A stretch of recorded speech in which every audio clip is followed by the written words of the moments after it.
150,000 British men and women have been to war in Iraq and Afghanistan. But after serving their country, many are living with the consequences. When I got back, I'd have a knife in my room constantly with me.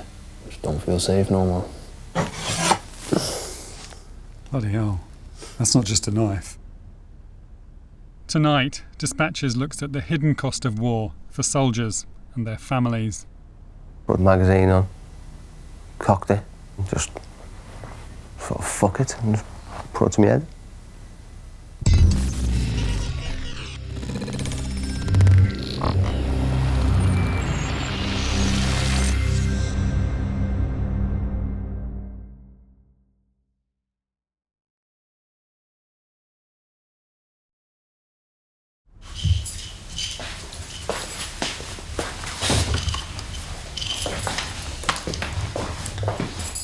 There he is. This one here.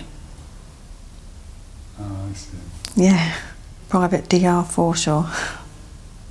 Yeah, May to November 2006. So he had his 33rd birthday out there. In South London, a family are mourning a paratrooper who served 2 tours of duty in Iraq when the fighting was at its fiercest. David at his happiest in the army. I love that photograph. And another lovely photograph of Dave. That's with me. Everywhere I look, I can just see my son. If I feel upset, then he just makes me smile. It took quite a few days really for it to sink in. And I can't honestly say now, sometimes it still doesn't sink in. I still don't think he's gone. I still think he'll turn up sometimes. Thank you. Dave Forshaw's mother Janet and his brother-in-law Paul are taking me on a trip to remember their dead soldier.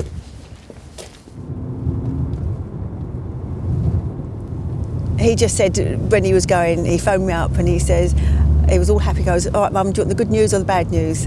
And I said, well, start off with the bad news. And I can't remember what that was, it was something trivial. And he said, the good news, I'm going to Iraq. And I can remember going, that's the good news. So he was happy to go. He was a born soldier, he just loved the life. Did you worry about him when he was away on tour? I didn't. I did subconsciously, but I just had a feeling he'd be okay. I really did feel as though he was out there safe and he would come back.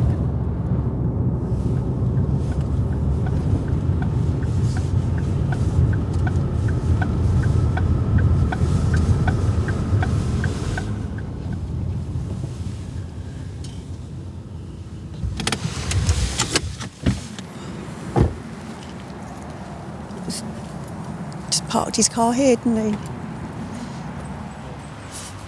Dave Forshaw didn't die in Iraq.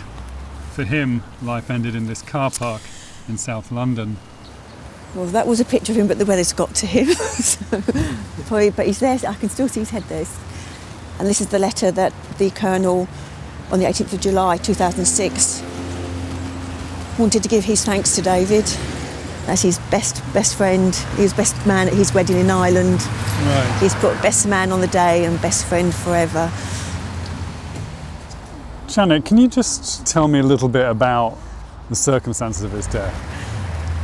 I think he'd planned it for maybe a few weeks. I think just taking day by day and sorting himself out. And I think he just came down here and he took his shoes off. I think he definitely made himself comfortable in the car because he was found lying down as though he was fast asleep. And I think he would have put he'd bought himself a miniature chainsaw, a petrol-driven one, and he must have started it up and then just taken a few mouthfuls or a few gulps of it and gone to sleep. While he was serving out in Iraq, you know, people were actively trying to kill him, and he was nearly killed. Him and his buddies in their vehicle were blown up. You know, he didn't really talk about it much. He just was quite blasé about it, but obviously it affected him. How do you cope with that? Coming back to society when someone's trying to blow your vehicle up with a bomb, you know, and you've got all your mates out, and you're in clear and present danger. and then next thing you're walking around in a shopping centre. Do you think it's fair to say that he had trouble adjusting to being back? Without a doubt, Yeah. yes. You could see it. I spent some time with him when he was on his rest and recuperation, and he wasn't there. I don't know, maybe it's linked, maybe it isn't, but he wasn't like that before. Oh, that's very nice. Yeah. Is this poor man a relative of yours? That was my son. Oh, I'm so sorry. Do you know, I feel so guilty because we walked past his car. Oh, did you? He had it parked just here. I blame myself for not looking because it was not how we park. You know, we park like this. And it wasn't parked normally. I should have looked.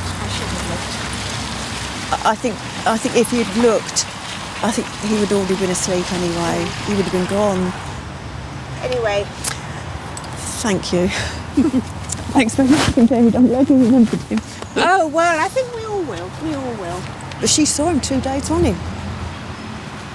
That's quite upsetting, actually, because they told us he was parked that way, so that way it's as if he just must have been quick, because I think he would have just come in and just done it straight away, I would have thought, rather than sit here and contemplate.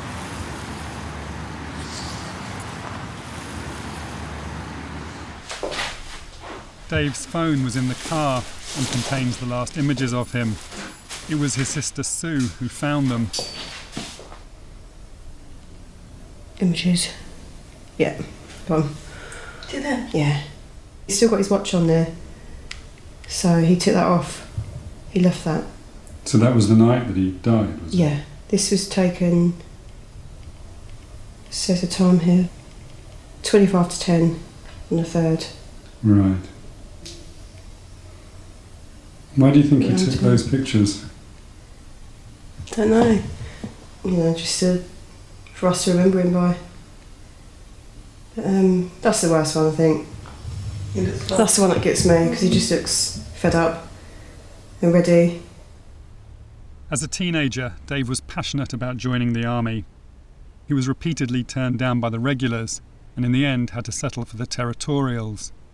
He went to school in Streatham, and 5 times he went after school to take the test to join the army, and each time he failed because his writing and reading skills weren't good enough. He had dyslexia, so that's when he did the next best thing for him, and that was to do in the TA. He would never have been able to go on active duty if Iraq or Afghan hadn't sadly sort of blown up, but because they needed so many TAs, then he was able to do a long tour, 2 tours. He was pleased because they accepted him as a regular soldier, not a TA. Which That meant a lot to him, because they accepted him like one of them. That really meant a lot to him. Despite being rejected by the regulars, Dave was good enough to be sent to war and allowed to do 2 6-month tours with only a few weeks' break between them, something few regulars would be permitted to do. On the second tour, he was nearly killed when his vehicle was blown up. There was Dave driving the vehicle. The platoon commander was in the passenger seat, and there had 2 other privates in the back with me. Rob Allen was in the Land Rover with Dave on the day they were attacked. I remember going out of camp, I remember crossing the main road. The next thing I remember was just like a thud, like if something was pushing sort of all the air out of me. Next thing after that, I remember sort of looking up. I could see sort of smoke and bits of vehicle everywhere. I remember seeing the bull bars and that behind our vehicle. I remember looking at them thinking, what bloody hell are they doing there? But then that's when I realised what had happened. The Land Rover had been hit by a roadside bomb. Dave Forshaw had been in the driver's seat. I think about 2 months later, I saw pictures of the incident. I felt sick. That sort of thing wouldn't leave anyone though, would it? And to see, But he didn't. in that situation and to see it all, Yeah. wouldn't leave anyone. The bomb had been set to hit a vehicle travelling in the opposite direction, and remarkably, Dave escaped physical injury. Rob wasn't so lucky. I suddenly just got this agonising pain in my face. It just sort of hit me just like that. My jaw was broken, my cheekbone was cracked in half and my eye socket was broke. Rob was flown home after the attack, and because he was injured, the army sent him to see a psychiatrist. When I first started seeing him, they said I had that post-traumatic stress. He would just talk to me, and it was just the talking that helped me. Then last time I seen him, he said I wasn't suffering with it anymore. Dave Forshaw and the others who were not hurt in the blast were put back on guard duty within hours. I think the military got this thing that if you're in an incident, if you haven't got any physical injuries, there's nothing wrong with you. Well, I think that's the most stupidest thing anyone can think. There was blokes there that day, Dave being one of them, that weren't injured, and then 3 hours later they were put on guard. You was been blown up in a vehicle, that takes its toll on anyone. Someone's just tried to kill you. But because you haven't got a physical injury, they don't even ask if you're all right, and as far as I know, they don't ask if you're all right or offer you any help.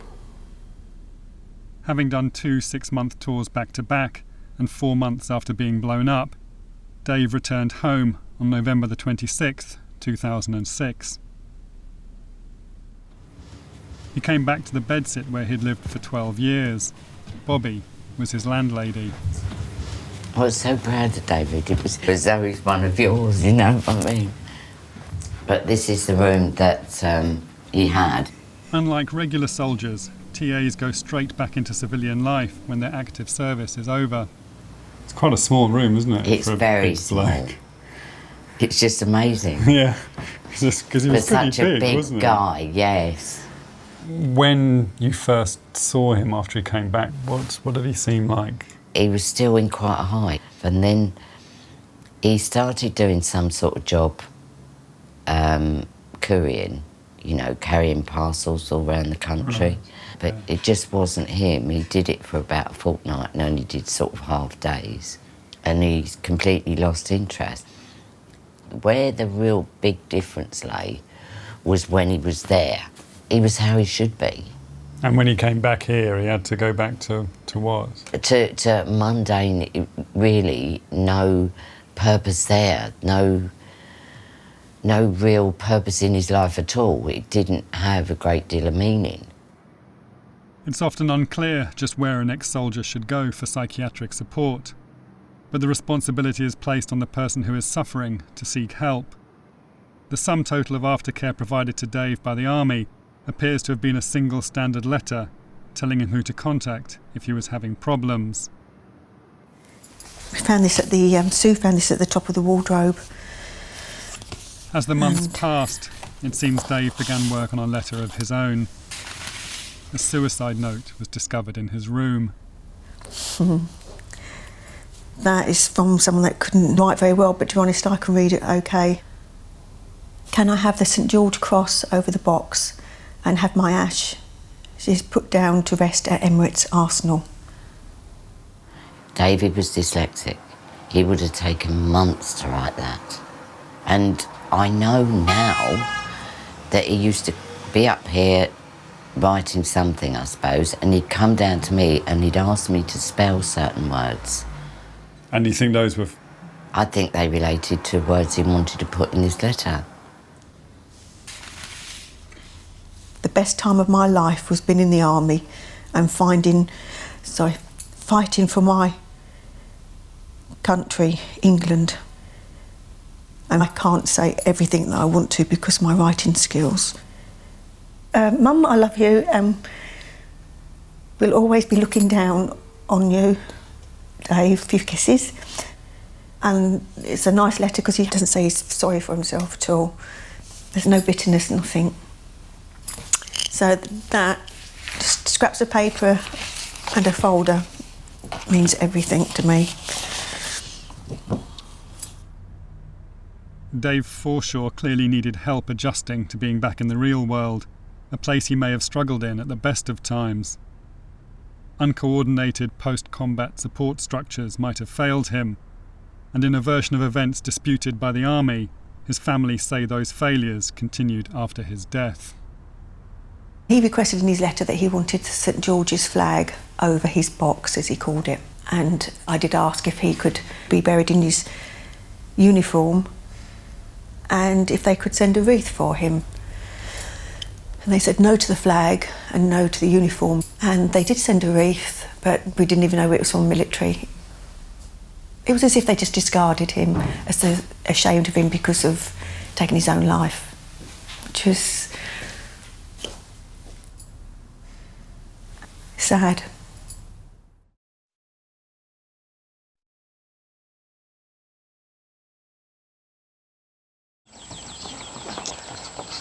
Run, Forrest, run!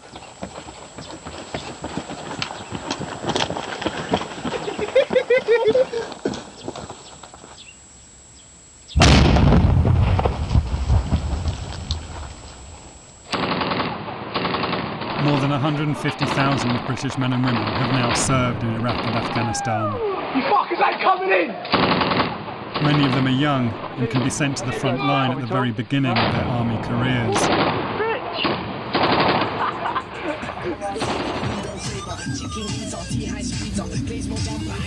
22-year-old Martin Lindley from Oldham did his tour in 2007.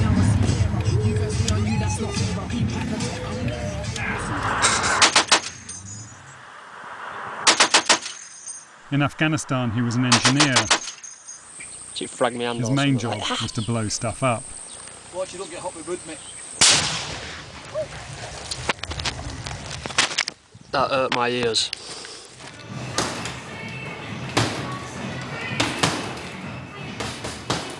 Now discharged from the army, Martin is unemployed and finding life a struggle.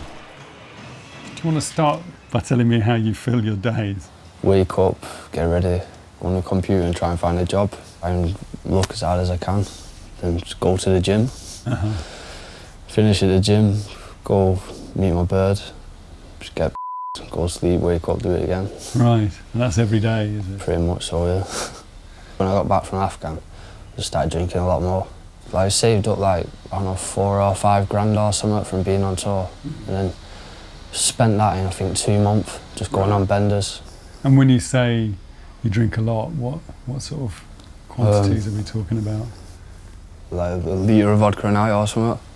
A litre of vodka a night? About 70 cent a litre. A night? Yeah. Have you thought about why it is you're drinking that much? Fuck knows. I can't sleep at night. That's one of them. You can't sleep? Nah. Or if I fall asleep, I wake up and then, don't know, just paranoid. Just say if I hear a noise or something, I think someone's there or something, and then I'll be up at the window. And I don't know what I think it is, to be honest, some of the time. Really? And the drinking helps with that? Yeah. Just comatose me. Does it? Yeah. So you're using it to get to sleep? Yeah, pretty much. When I got back, I'd have a knife in my room constantly with me. And that hadn't changed yet, I still do. And I don't know how long that'll go on for, but probably for a long time. Just don't feel safe no more. Have you got it here? Yeah, there next to the bed and then one on the other side. Can you show me it? Do you mind?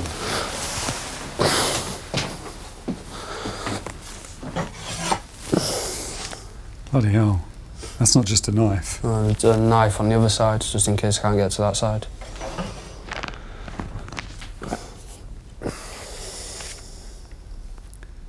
Those are they're serious pieces of kit, aren't they? Yeah, not too bad. And what do you think's going to happen? I don't know, someone will come in the room, someone will try and get us. And who would they be? Anyone. Live in a dangerous world, don't we? Be anyone. Growing up in an area of high unemployment and having left school with few qualifications, Martin is typical of many young men who join the army. This generation of soldiers record glimpses of their experiences on cameras and mobile phones. The images are shared among them and end up on their computers. That's good, Jackie, that. Right. That's just a really nice view. So that is kind of very much the front line? Yeah, well, yeah, pretty much the most front line you can get. The normal Afghani people out there, really nice people. Really nice. Kids are so friendly. Do you want to see a cat eating a dog? A cat eating a dog? Cat eating a dog. Who was that? I was in Africa, one of the lads, I think they shot the dog or something, so the cat come along and ate it. Really funny. 2 dead kids. Another dead kid. A lot of the stuff I got off other people. Yeah. All these pictures are from the time when I was there. Right. 2 prisoners. They're alive? Yeah. What on earth's that? Guy with his head missing. See bits of his teeth.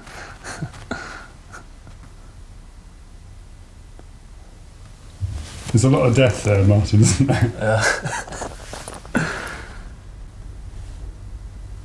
That's 2 of the lads out of my troop.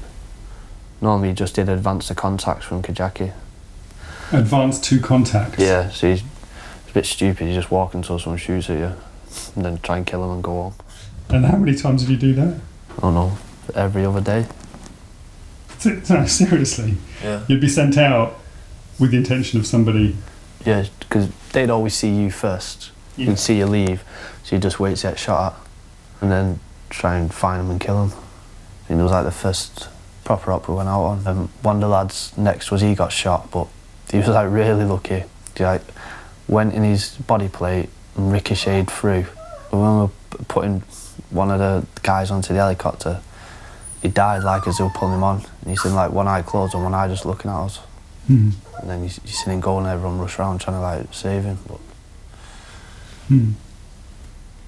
just a bit surreal. In the last few years, the MOD has introduced briefings on mental health and stress for soldiers returning from war. They also undergo a decompression period to help them unwind. They're sent to a base in the Mediterranean, and then back in the UK, they're kept in barracks. When we got back, we went to Cyprus. I think we spent a day there, and all they wanted us to do was get pissed and fight. Right. We said, yeah, just get pissed. We expect you to have a fight. Nothing will come of it. Just get it out of your system. Right. And that was it. And went back to the UK and just played sports and got pissed for 2 weeks. Didn't really do anything. Yeah. Just started me off into being alcoholic until I got locked up. Mm. Yeah, what? Martin saw intense action in Afghanistan. But when his 6-month tour ended, he broke the law by bringing some munitions back home. They raided my mum's house, found plastic explosives, detonators, rounds of ammunition. And that was in here, was it? Yeah. And they were in the room? Yeah. Whereabouts were they? The room's been moved about, but it was just like in that drawer there. Right. Just in there. I didn't even know that I brought it back. I brought it back in a complete surprise, like, oh shit, I got this. So I just thought I'll put it in there, just leave it. Out of sight, out of mind. I didn't really care or nothing. I didn't care what happened to me. Just didn't give a shit. Really didn't care. Martin spent 9 months in an army prison for possession of explosives. Now he's living back in the family home with his mother. So this is all the grandchildren's Yes, stuff, is it? it's a tip though. He was enjoying life, but when he come back from Afghanistan, I don't know, he had changed, really, really had. Just after Christmas, he broke down in tears. But I asked him what was wrong. He just didn't know. You just couldn't comfort him. You just didn't know what to say. He's always been one that holds everything inwards. Yeah. So then, every now and again, something's got to give. For some soldiers, the effect of traumatic experiences only begin to reveal themselves once they've come home. Young veterans find it hardest to adapt to civilian life and are almost 3 times more likely to kill themselves than the general population. Is everyone alright? Is everyone okay? Yeah. What? You're right, yeah? Fellas, get in single file, get in line, start moving. They train them to kill and then send them out there and expect them to be all right when they come back. And they're not. I personally think that they should all have counselling when they come back. Because if this was a train wreck or an airplane crash, everybody who's involved gets counselling. They're offered counselling, they expect them to go and do it, but no, not the army. So, it's wrong. Although psychiatric treatment is available within the army, to get it, soldiers must ask for help. And like many veterans I've spoken to, Martin was not prepared to do that. If you had any problems, you weren't going to go speak to no one, definitely not. Why is that? Because it's like a small town, innit? Word gets about. If you go see someone for that, everyone will find out. Everyone will know, and you're just going to get ripped a foot for it, so there's no point. And plus, it's going to affect your career, innit? No one's going to want someone who's going to see someone think they're going mad. Do you think he's suffering from post-traumatic stress disorder? I honestly do. I've said this from day one. I said it to his solicitor, I said it to the police that come that night, but nobody listens. So, I don't know what else to do. Sure. Where to go, who to see. Really? Really. I ended up under the bed the other night, which was a bit weird. How did that happen? I can't remember. I heard something and then just girlfriend tried touching me, I wouldn't let her touch me, I just crawled under the bed. Really? Yeah. I don't know. You don't know what you were thinking about at the time? No, I just felt a bit safer. My mum wants me to speak to someone, but there's no point. Just what's talking going to do? How's it going to help? You don't think it could? No, just bring back more pain. What's the point? Depress you.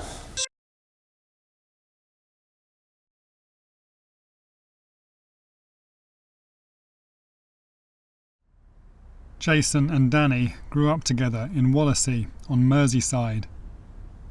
They both joined the army as teenagers. Each was best man at the other's wedding. They both served in Iraq and both paid a high price when they returned home. I first met Danny shortly after he had been released from prison for possession of a firearm. It's just wrong.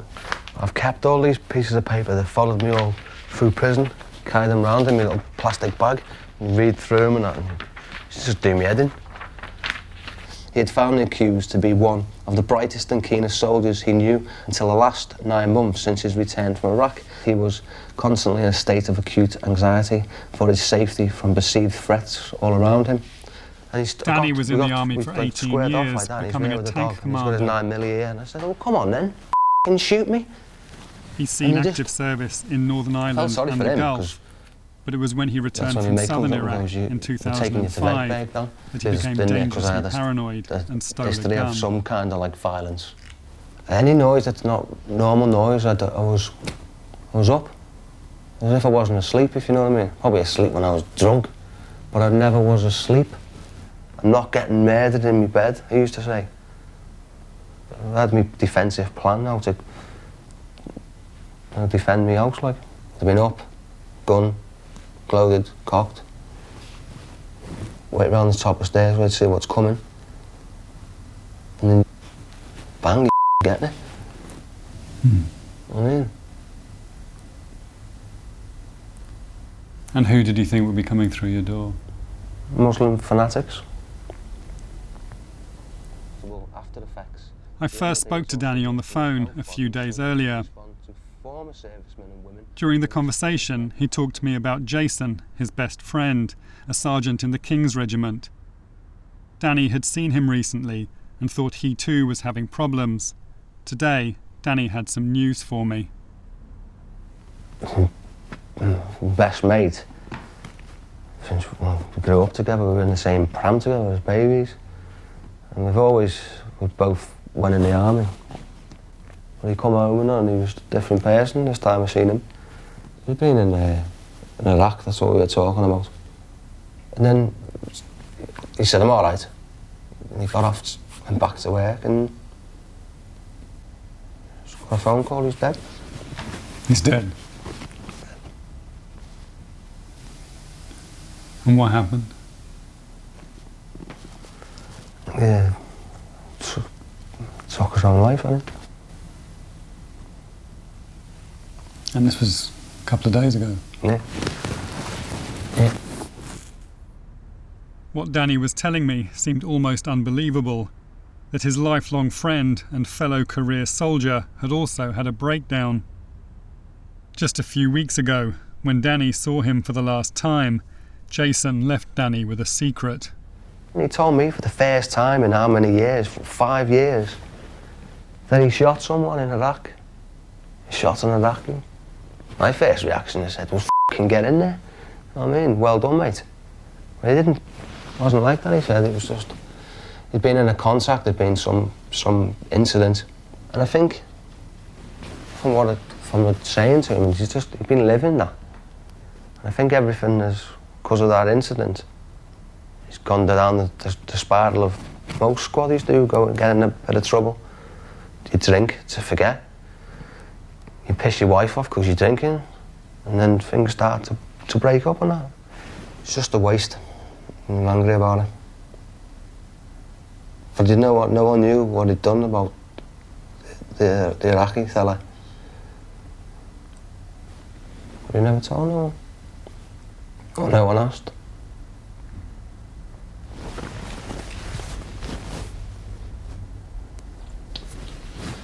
Just a waste.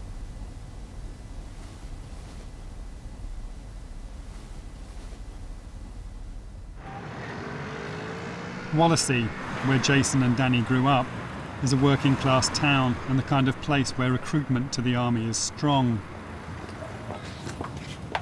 The two families still live here. Jason's parents, Eileen and Roy, agreed to talk to me about him soon after he died. That was taken in Spain 3 years ago. That's the one. It was when he first joined.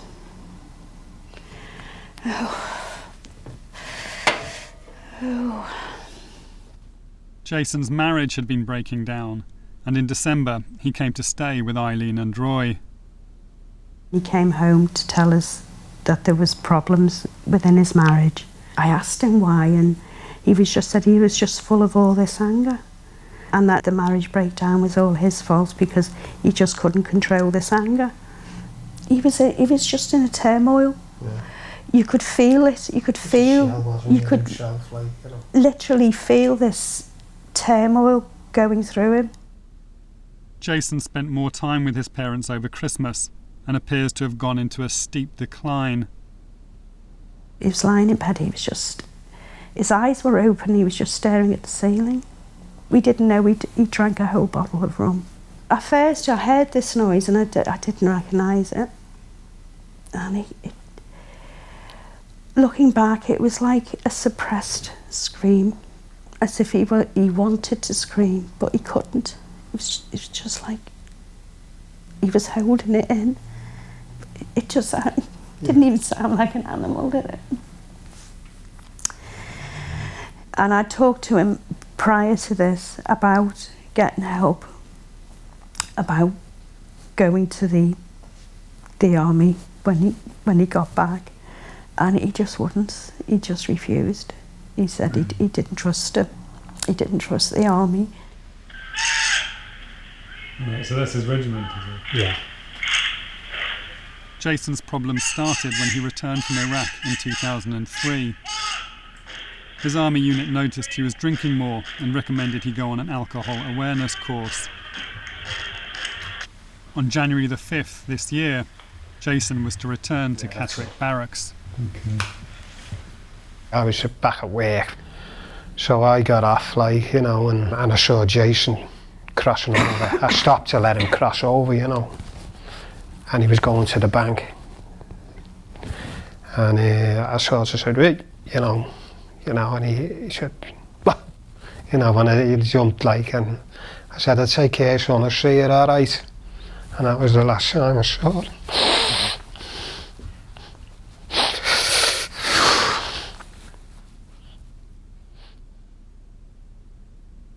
The next morning, on January the 6th, Jason Wilkinson hanged himself in his room in Catterick Barracks.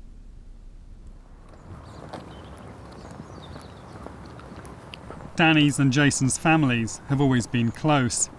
Danny's mother lives just a few streets away. I go with Danny to visit her. Hello. Hello. All right. You're right. Like Jason, when I have to Danny keep it came locked back 'cause from I've got 4 Iraq, his cats. marriage broke down. Oh, look, see. When he I was don't released go from look at it prison, all. he came to It's live at over there. home. His mum shows me his old room. That was a lovely picture, look. Beautiful, isn't it? I do love him. Tell me what these pictures are doing in the drawer. I took them off the walls. I had them all on the walls.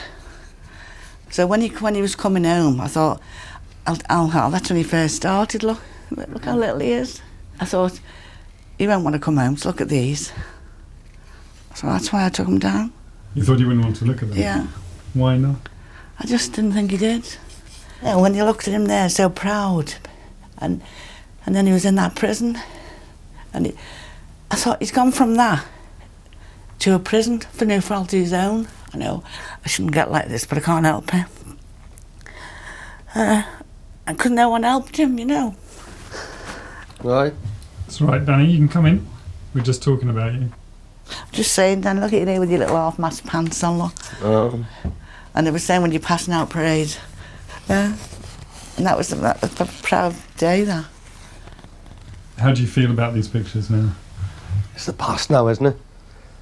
Some days I don't even think I've been in the army. And you see these and you just think, well, I was. It's like, I don't know, as if I wasn't there. Really? That's how I feel. Sometimes I wasn't there. Dan, how are you finding it so far? For much of his tour of duty in 2005, Danny was stationed in Alamara, north of Basra. At a time when resistance to the Allied presence was intense, the British had become prime targets for the insurgents. The base was constantly mortared, and many troops just had soft-skinned accommodation for protection. We got fucking hit every day, sometimes 3 times a day. Like. And there was a TA sergeant in there with us, and he was lying in bed, and he heard this pop, another pop, and the crump. And he goes, "That's incoming!" And fucking pair of us jumped out of bed. I fucking twisted my ankle jumping off the bunk bed. And that was it. We'd sit there in our underpants with a body armour on, a helmet, just sitting there waiting. It's like a lucky dip. Is this gonna fucking hit me? Do you know what I mean? Well, we're being mortared, and Duncan and Danny have decided to play a game of chess. Second time today we've been mortared. Both at dinner time. Yeah, we have nothing. Dinner. And they've managed to do it at scoff times, so they don't about. It'll be a long night. What was that like? Oh shit. It's like sitting, just waiting. No control over someone's actions, like, you know, like, you just fucking want to do something. They talk about fight or flight. You're not running anywhere, and you're not fighting. You sat there, waiting. And then the one day, it was the afternoon, I opened the door, it's a and I remember shouting, "This one's ours." I'd jumped on the floor, and I was just waiting for it to hit me. And then it passed. I got up, and it changed then. That changed me then. That changed. Danny's military career ended when he came home and stole the gun. The army diagnosed him as suffering from post-traumatic stress disorder, but this made little difference at his military trial. He was sentenced to 5 years for possession of a firearm. This is mine. After his marriage broke down and before going to prison, Danny started a new relationship with Jules. Is that right, Dan? Well, it does help, like. Were you at the court-martial? No, he phoned me He just said hello, and I was like, I thought immediately that he was okay because he was on the phone. Yeah. Ringing me. And he said, I've got 5 years. They give me 5 years. I couldn't believe it. I was really gobsmacked that he actually kicked him out of the army, put him into prison, and that was it. I thought that he would be reprimanded and helped.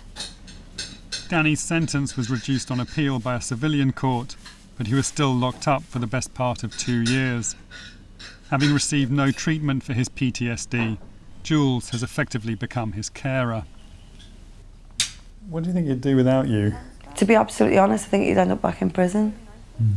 He'd have gone out, got drunk, saw any excuse for a fight, and that would have been it, and he would have ended up back in prison. It would have been as simple as that. He feels threatened permanently. He's sure that there's a threat while we're asleep in bed at night. It's like he's still in a combat situation. Like, I can imagine for him, he'd be much less stressed back in Iraq, fighting the war. It's like he's ready for anything all the time. Today is the funeral of Danny's best friend, Jason, who killed himself 2 weeks ago. When we were in St Albans. When you were in primary school? Yeah. I couldn't tie my shoelaces, Jace couldn't tie a tie. So after PE, PE, I used to do his tie and he used to do my shoelaces. Really? Yeah. Mad, innit?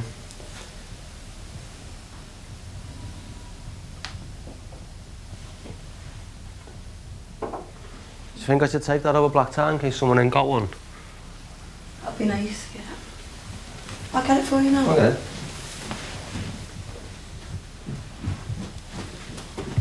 Put everybody else first. I think he's quite nervous, isn't he? Extremely. He's I haven't seen him this anxious since before he went away.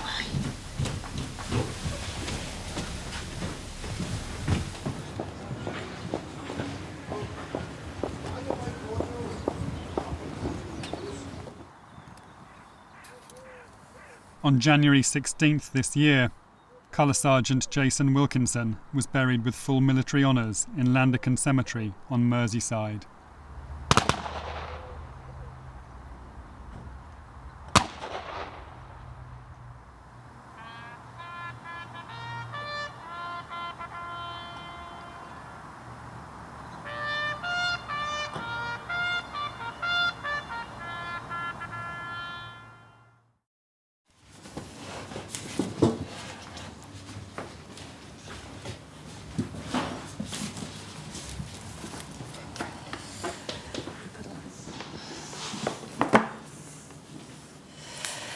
That was when he was about 2.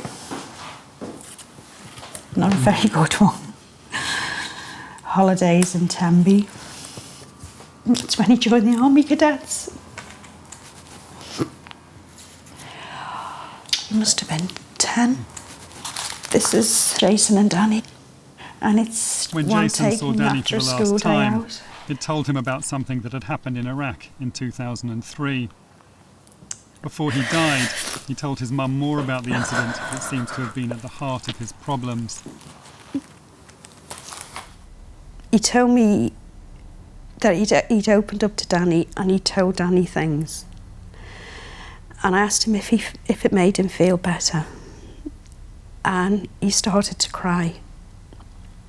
And then he told me he killed a man. He told me that when he was on patrol, this firing was going on. He took cover and he said, I just aimed and fired. And this man just went down. He said it's like a rag doll. Something had happened the week before. I don't know whether some of the soldiers in his company had been badly injured or what, but he was angry. And he said he just felt this anger. And then he kept saying, he did have a gun, Mum. I know he had a gun. I know he had a gun. I think he convinced himself that he hadn't had a gun and that it was his fault because he'd he'd shot him in anger. Then he said that it was worse at Christmas. He always thinks of this man if he had children. And he just said it was worse at Christmas. But he was bad. He had so much guilt over that. That's rocks. This is going to be mad in here, like, trying to find this place. Jules and Danny are at Catterick Barracks. Danny has been called here to give evidence at the Army's internal inquiry into Jason's death. Some barracks. Yeah, this is it. At the coroner's inquest into Jason's death, the Army suggested he was drinking too much. Danny is concerned that this internal inquiry will blame his suicide on alcoholism. That's new, isn't it? Yeah. Well, you could park there. Where? Here, yeah. Camp Gates there. What is it you think are the sort of key points you want to get across to them? I don't think he was an alcoholic, like. If they say he is an alcoholic, well, so well, there's the reason why then. This is the reason why. It's not just because he was, because he wanted to. And what is the reason? I believe, like, the shooting in Iraq in 2003, that's all. I definitely believe that. Whatever the reasons they had for Jason's behaviour, someone somewhere knew that he was suffering and they could have done a lot more to help him. And I think that if he'd have got the help, then I think things would be, we wouldn't be sitting here today. We asked the Ministry of Defence to respond to the issues raised in the programme. They told us the MOD takes the mental health of our personnel extremely seriously, and extensive prevention and treatment measures are in place both on operations and in the UK. Mental health professionals provide expert assessment and treatment, and the new in-theatre mentoring scheme encourages personnel to talk about concerns, reducing any stigma associated with seeking help. The MOD has also worked with the NHS on community mental health pilots across the UK, tailored specifically for veterans. We are committed to ensuring this important minority gets the treatment they deserve. I think any soldier who's been out on active service should be monitored more or less for the rest of the time they're in the army. And it should carry on to a certain extent when they've left the army. When I can look back in hindsight with Jason, it's like putting all of these pieces just come together. He was more agitated, more quick-tempered. But it's like he got into a self-destruct mode. That's all his brothers and a friend. Just a waste. Just such a waste.